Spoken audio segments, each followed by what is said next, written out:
for our guests' sake is That's it. a series of prepared presentations, prepared speeches, usually 6 to 8 minutes, 9 That's how minutes it's in recorded. length. Here's the And timer they right come here. You from see the timer? Toastmaster, It's one of the recorded, okay. Toastmasters manuals. So it's pretty much up to the speaker to pick out the speech he wants to give, although there is somewhat of a sequence to it. But tonight we have 4 speakers.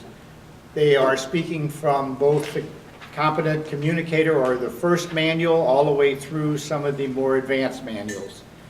So our first speaker this evening to lead it off is Kathy Denton. Kathy is a past president of this club. She's a long-time Toastmaster. And her evaluator is Susan McConnell. Susan, would you give her objectives? Thank you, Mr. Toastmaster. Yes, Kathy's objectives tonight are to select the right words and sentence structure to communicate ideas clearly, accurately, and vividly.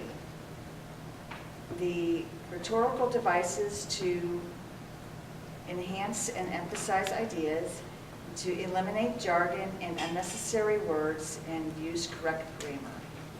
Thank you. Thank you, Susan.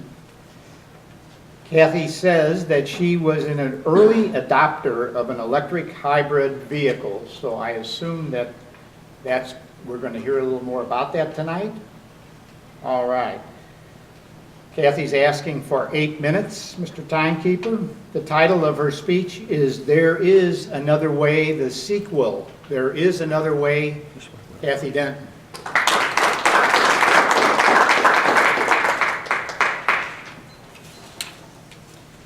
Thank you, Mr. Toastmaster.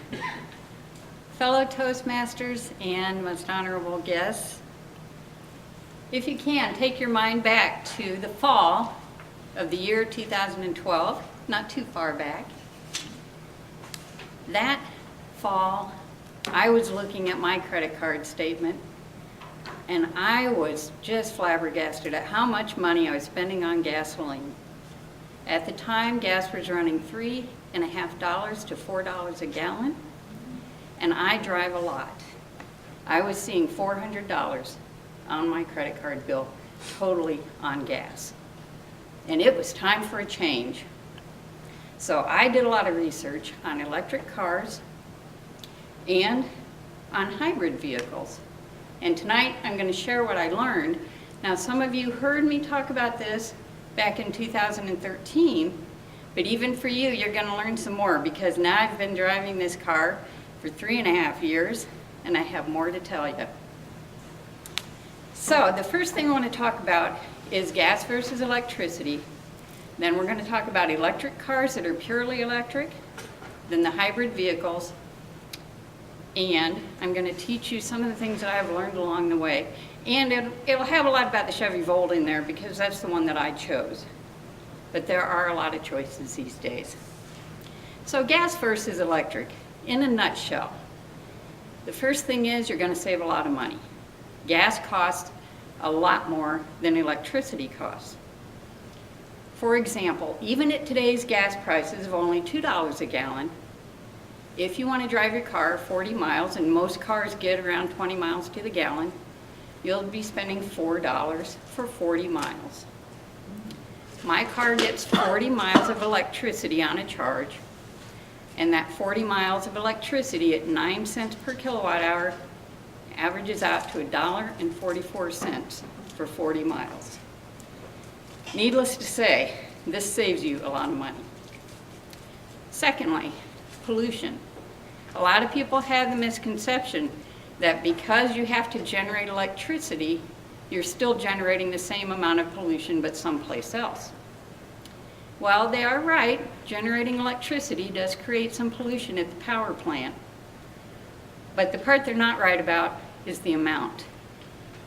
Generating enough power to power an electric car actually produces less than half the pollution of burning a standard fossil fuel car. So there are 2 huge big reasons to make the change. One for you and one for everyone, including your kids down the road. Now let's talk a little bit about the electric vehicles. I'll skim over this fairly quickly. Today, you have a ton more choices than you had 3 years ago. So you may want to do a lot of research yourself. One of the number one selling ones was the Tesla, which was coming in at originally $69,000. They have raised the price on it to $75,000. And that is a huge charge. You can charge over 200 miles of a charge, so you can go quite a distance with that car. Next is a Nissan Leaf, which is one of the best-selling purely electric cars with a 73-mile range and a reasonable price, which reasonable prices are getting there. They're starting to come down in price today.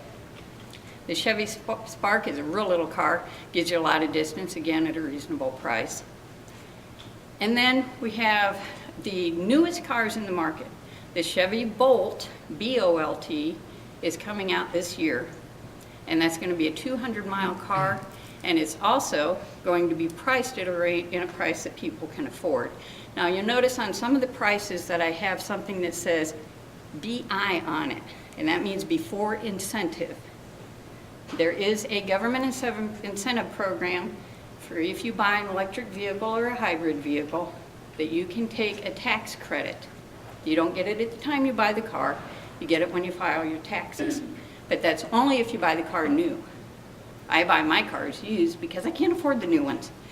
So there are a lot of choices. But that tax incentive is based on the size of the battery. If you buy a Toyota Prius, it's $2,500. If you buy a Nissan, it's going to be $4,000. And if you buy a Chevy Volt, it's going to be $7,500, for example.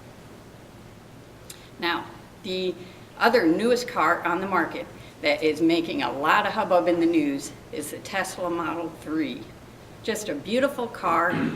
It's reasonably priced, and it's going to give you a lot of distance on your charge.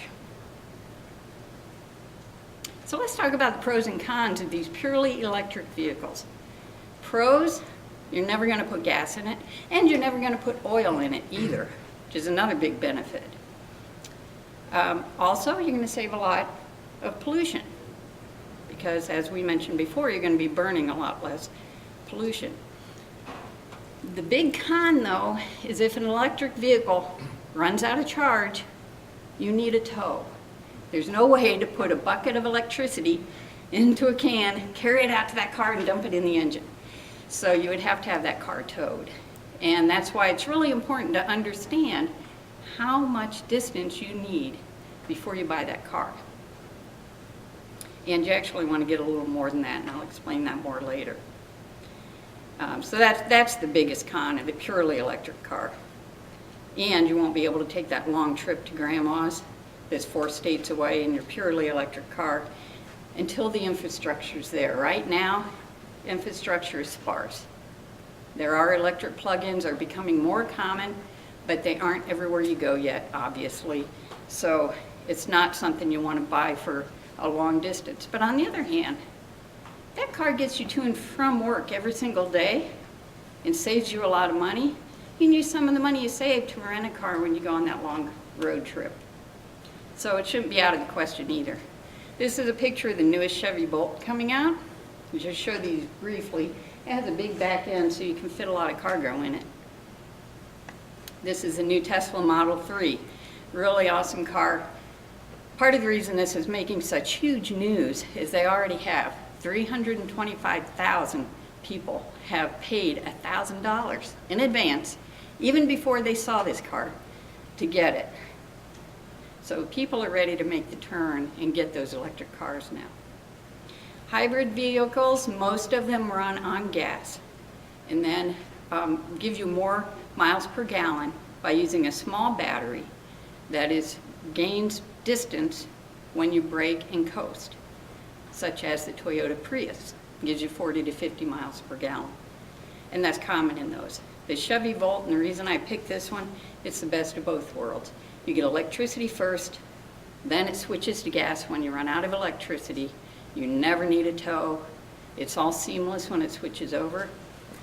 And it's just an amazing fun car to drive. That's the one that I own, and there's the new one for 2017. It's a wonderful car. Now, here's what everybody's waiting for, my 3.5 years true life experience by the numbers, really what you will experience when you've had one of these cars for quite some time. Fuel economy. I have gotten approximately 121 miles per gallon. That's counting electric and gas. I've driven the car 40,000 miles plus on electricity, 28,000 on gas. Total miles in the 68,000 range. Now, I mentioned I didn't buy my car new, so it's really up around 96,000 at this point.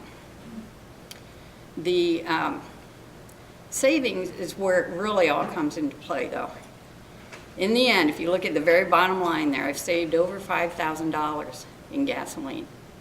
And in pollution, 41,000 pounds of CO2 have not been emitted because I've been driving this car for 3.5 years. So I would highly recommend this to anyone who wants to make a difference in the pollution levels. This is a great way to do it, and you save some money in the process also. So these cars are great.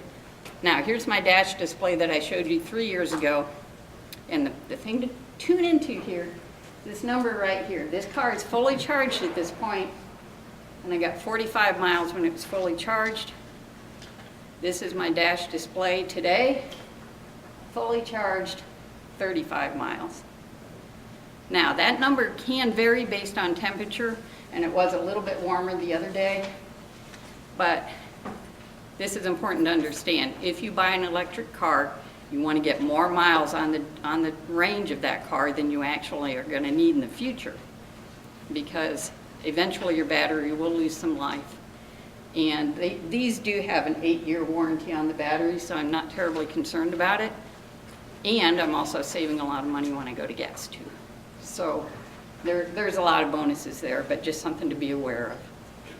And I mentioned the oil, the Volt technicians is the other thing. 3 years ago, Jerry Paul asked me a question. And he said, if I'm a police officer working a scene of an accident, what do I need to do? What do I need to do if it's an electric car? And the answer is every police car should have a sheep hook in it. And a sheep hook is what it sounds like.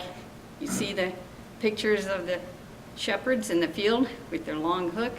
It's got a big hook on top for controlling sheep.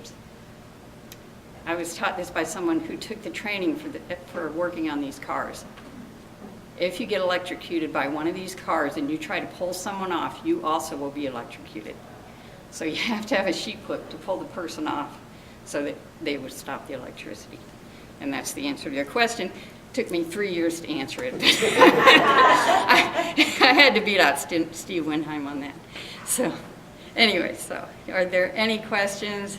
I'll entertain briefly because I know I'm over on time right now. But if you think of questions, come by afterwards and ask me. I'll be happy to answer them for you.